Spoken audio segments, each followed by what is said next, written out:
Before we get you out of here, I want to do some music. We got Yeah. some strange, saddening news at the same time in MF Doom's passing. The fact that it was on Halloween and then announced on New Yeah. Year's Eve was strange, but kind of befitting of an artist who was mysterious and elusive and almost mythical in a way in MF Doom. I saw you have a poster back there, a million Yeah. records behind you. I'm sure you have some of his records. I got the Madvillainy one over here. But Classic. I'm not going to call myself a day one or anything like that because I only just started listening to him in probably 2017, 2018. People put me on to him. And the last 2, 3 years, I've been listening to him a ton. So, when he passed, I kind of had an extra hit on me because the last 2, 3 years I was just listening to all his work for the first time and really becoming familiar with it. Yeah. But what's your connection to him? How did you respond to the death on New Year's Eve? Yeah, the connection was so like I've always been into I grew up in kind of the blog era of rap. So like Two Dope Boys, all hip hop.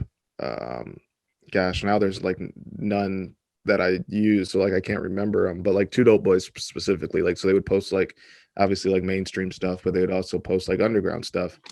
And Two Dope Boys is still around and does great stuff. So if anybody's listening to this and like wants to find new artists to listen to, but you're into like kind of more rapidy rap stuff, like Two Dope Boys is a great website to check out. But yeah, so like I would always be on there and just like looking for new music. And they had I think Madvillainy came out in 2004. Yep. So this was probably 2006, which was my first year of high school.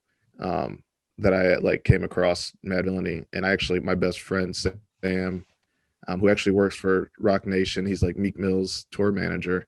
Um, he Funny he had a story on cousin. that in a second, but keep going. Okay, yeah, I can't wait.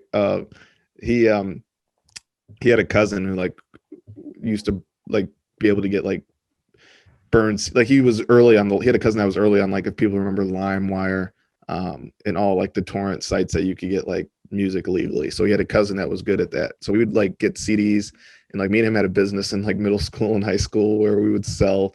We'd like people would ask for CDs, like actual albums or like mixed CDs, and we'd burn them and sell them for like $2. But yeah, we came across MF Doom like early in those Stones Throws days, like 2006. Fell in love with it. Like never heard anything like it. I was a huge wrestling fan, so like the mask got me. And then just the way he rhymed and like the beats were like ridiculous. And like we were both big Jay Dilla fans, so it was like part of that ilk too. So yeah, ever since then you go back and listen to the stuff before, and then I just followed ever since. So I was pretty early on it, but that was just kind of a product of being very into music at like 13 and 14 and knowing where to go to find like very obscure hip hop like that. But yeah, also on his death, yeah, it was sad story. Like, so my girlfriend had got me a Christmas gift that had just arrived. It was late, obviously. I'm sure a lot of people got late gifts. And I had just like put it on, tried it on. I was wearing it and like all super excited. And then like I got a text that he passed, and I was just like, didn't really like talk for the New rest of Year's the day. It was Eve. I just mean, I know sad. it was a weird Yeah. New Year's Eve and like no one was really doing anything, but you're trying to do something fun or just kind of relax at least that night. And that really bummed you out. Like, Yeah, same.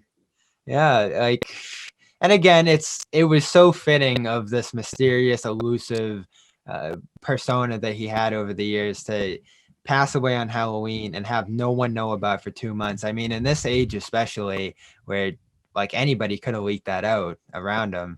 That's just kind Yeah. of the life he lived. He was so elusive that no one probably even knew outside of his wife to be able to leak that. Right. And he's across the pond in London. So the his collaborators stateside probably just were probably used to not getting in touch with him. Mm-hmm. Because like you said, the elusiveness. Yeah, man, it's sad because to me he's the most creative artist ever in hip hop. Like aside from the mask and the mystique, but like the way he rhymed. I mean, like food is like ridiculous. It's literally everything on the surface sounds like food references, but it's like deeper than that if you like listen or like have the lyrics in front of you. Like it's just the skits he would have leading into songs, the samples, the beats, like no, it was just so raw. Nobody did anything like that. Nobody sounded like him. Everybody that knew about him appreciated him and saw him as one of the best. It's sad because there's like you want your favorite artist to always make music, and now he's not like there's no. I mean, I'm sure there probably might be stuff that comes out that he recorded. I'd imagine he's sitting on a lot of unreleased music, but it's like you always envision your favorite artist to make music forever. So like it's that was tough. Like you're gonna have to live with what you got and make the most of it. Fairly young too at 49. Like, Yeah. lived the life, but way, way younger than you would want one of your favorite people to pass away there. And he had a tough life. His son passed away in the last few years. Yep. Obviously his brother passed away very early in his career, and, went through a ton of challenges in his life, and obviously had a health battle at the end, of course, too. No, we don't know why he died, but I look at him and you talk about some of the things that made him so great. The technical aspect, and for people who love rap, like the technical aspect is always going to be something that if you bring it on that end, there's going to be awesome respect. And he clearly was the best rhymer ever. Like, it's not even close. I was looking through some of his best lyrics ever, and he threw in like a volcano in Iceland as part of like a rhyme scheme. Yeah. And like he would just make these diversions. And I think what was so interesting too, you talk about like some of the content of Food, and what stuck out to me about that one too is how like on the surface it would always be the persona, the villain, almost narrating like his own adventures of this villain, whether it was him or a character that he was playing. But then you would have these short diversions like Deep Fried Friends into some more personal stuff. Or whether he was rapping about his short time in jail, or just like these little moments where he'd reveal a little bit about, Daniel Dumiel rather than MF Doom.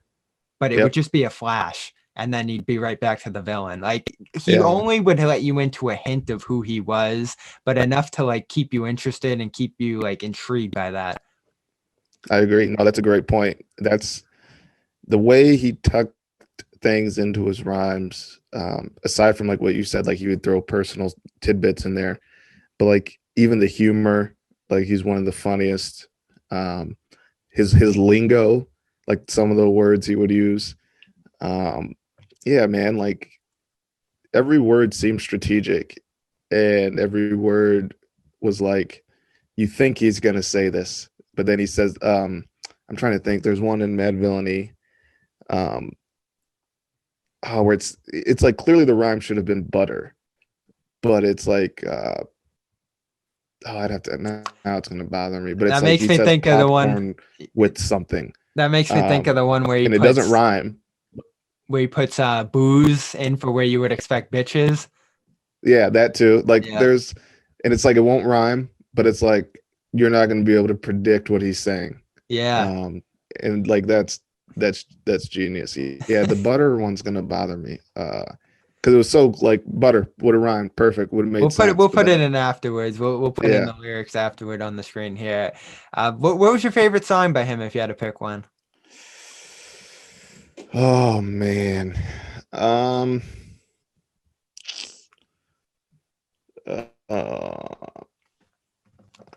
mean, I love Doomsday on Operation Doomsday. That's a great one. That was probably top. I love accordion. I love Rhinestone Cowboy. I love Strange Ways. Absolutely. Off Born Like This. Next Level, King Ghidra, and he doesn't even rap on there, I don't think. It's just a ridiculous beat. Other people rap on it. Phasers. Oh, King, like it's just too, man. Like it's I couldn't do a top 10. There's some really good ones on the Victor Vaughn album too from 2004, man. and like you think I just realized this the other day. He released Madvillainy, Food, and the Victor Vaughn album all in the same year in 2004. I mean, there's never been a year like that for an artist in hip hop history. No, because I think again, it always goes back to people that know. To those people who were checking for it and were familiar, like those are 3 classics. And like to drop 3 classics in one year. Like I think like DMX like probably did 2 in one year.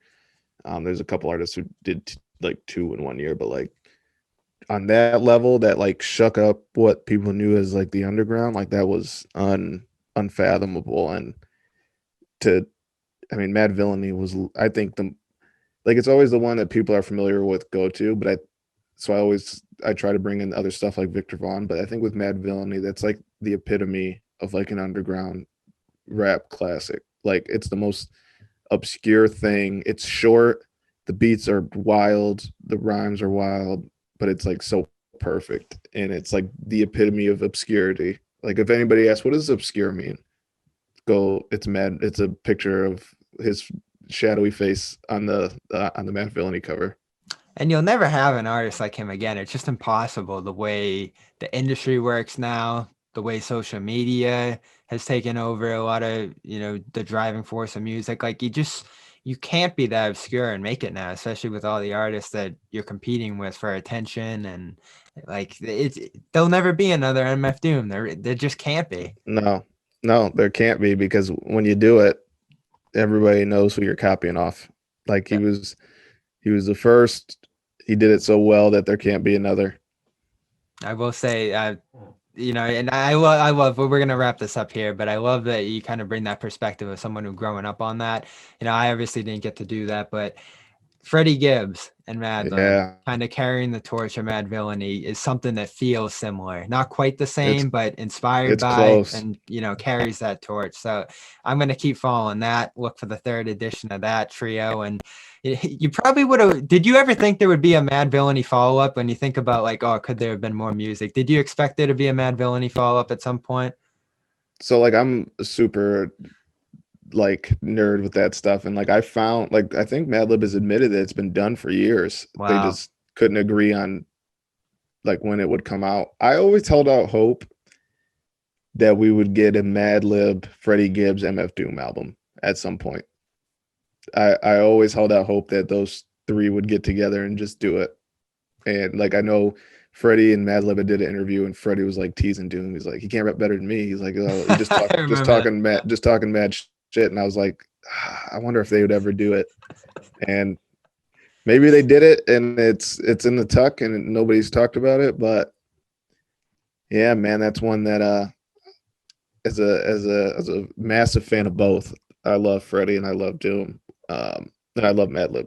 But I always held out hope that we would get that one, a mush of a Freddie and Doom on Madlib beats would be, that would change things. Yeah, I'm checking now. Everyone had done a tribute for MF Doom at this point who had some sort of connection to him, but still, I haven't seen anything from Madlib. And he's another guy who's kind of elusive. He'll do it in some way when the time is right and in his own, personal way, tribute yeah. to Doom. But he is James Edwards III. You can follow all his Pistons action at theathletic.com. Go get a subscription.